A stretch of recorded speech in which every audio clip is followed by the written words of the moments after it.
Hello everyone, welcome back to the channel.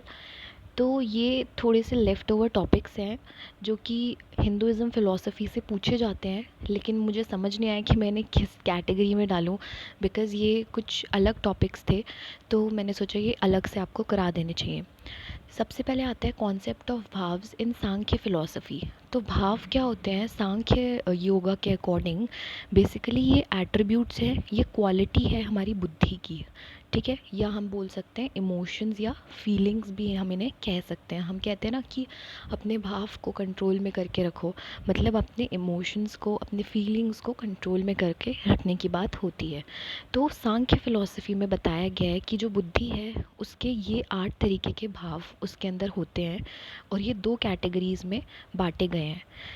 एक तरफ था हमारा धर्म, ज्ञान, वैराग्य और ऐश्वर्य, और दूसरी तरफ इन्हीं के ही अपोजिट हैं अधर्म, अज्ञान, राग और अनऐश्वर्य।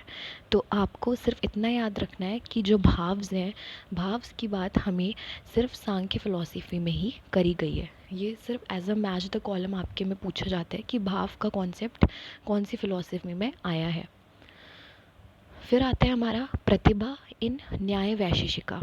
न्याय वैशेषिका जो है वो एक स्कूल ऑफ फिलॉसफी है, ठीक है, जो किस चीज़ की बात करता है, जो इस चीज़ पे फोकस करता है कि जितनी भी ह्यूमंस की सफरिंग्स होती हैं वो सिर्फ उनके ऐसी एक्टिविटी को करने के कारण आती हैं जो सही नहीं है या जो गलत हैं, ठीक है। और वो गलत एक्टिविटी वो क्यों करते हैं? क्योंकि उनके पास गलत इन्फॉर्मेशन होती है किसी भी चीज़ को करने की।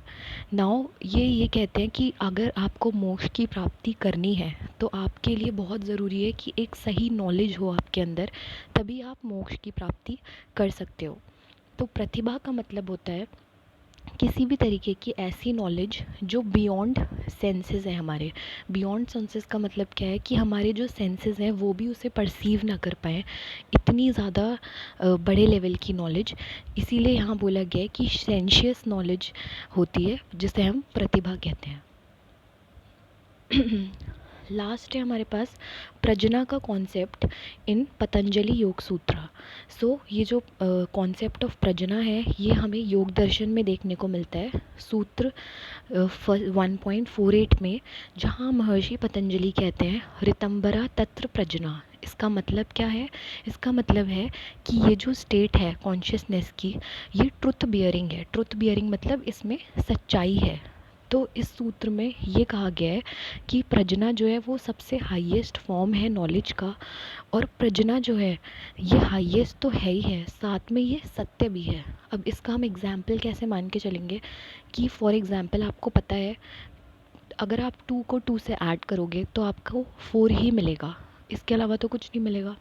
तो वैसे ही ये एक ऐसी नॉलेज है जो आपको पता है कि सच है, लेकिन प्रजना क्या है? प्रजना सबसे हाईएस्ट फॉर्म है नॉलेज का, बट वो भी सच है क्योंकि पता है कि वो होनी ही होनी है उस तरीके से।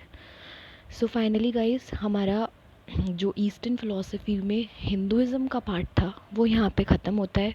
कल से हम बुद्धिज़्म स्टार्ट करने वाले हैं, और मैं आपको अश्योर कर सकती हूँ कि हिंदुइज़्म से आपको यहाँ के अलावा और कुछ भी पढ़ने की ज़रूरत नहीं है, बिल्कुल किसी डिटेल में जाने की ज़रूरत नहीं है। अगर मुझे लगेगा कि कोई भी टॉपिक छूट रहा है तो आई विल मेक श्योर कि मैं उसे बाद में कवर करवा पाऊँ, लेकिन इसके अलावा आप कहीं और अगर अपना देखना चाह रहे हो या अपना टाइम वेस्ट करना चाह रहे हो तो उससे कोई फ़ायदा नहीं है। So please stick to these topics, इन्हें अच्छे से पढ़ो, इन्हें अच्छे से समझो, और उसके बाद आप जब क्वेश्चंस लगाओगे तो आपके क्वेश्चंस एकदम क्रिस्टल क्लियर आपसे सॉल्व हो पाएंगे। Thank you so much guys, please like and subscribe the channel.